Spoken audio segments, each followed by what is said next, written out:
নতুন বাংলাদেশ হবে না যদি শ্রমিকদের অবস্থা পুরনো বাংলাদেশের মধ্যে থেকে যায়। এবারের 1 মে ভিন্ন। আসসালামু আলাইকুম।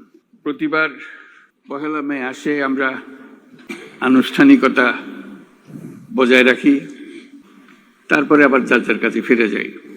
এবারের 1 মে ভিন্ন।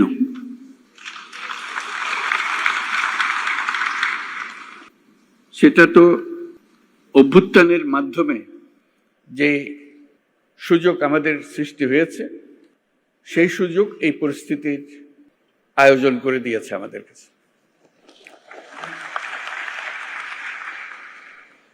আমরা আজকে যেগুলোই উচ্চারণ করলাম, যেসব কথা বলি, আগেও ওরকম বলেছি নিশ্চয়ই অতীতে 1 মে যখন হয়েছে, কিংবা এবারের অর্থ ভিন্ন।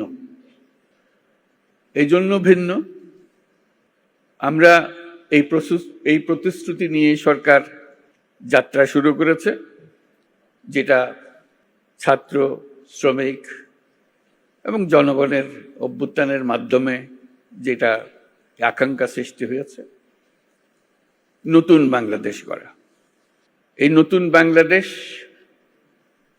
বাংলাদেশ হবে না যদি শ্রমিকদের অবস্থা পুরনো বাংলাদেশের মধ্যে থেকে যায়।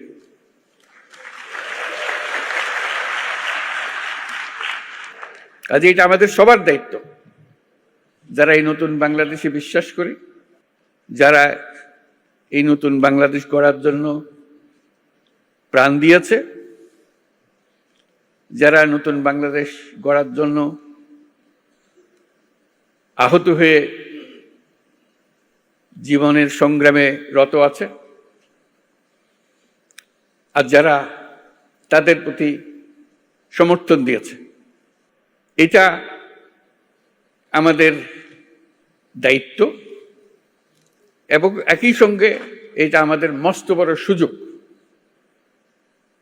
এরকম আকাঙ্ক্ষা আগে কোনোদিন একযোগে এত কঠোরভাবে সৃষ্টি হয়নি, আজকে যেভাবে সৃষ্টি হয়েছে।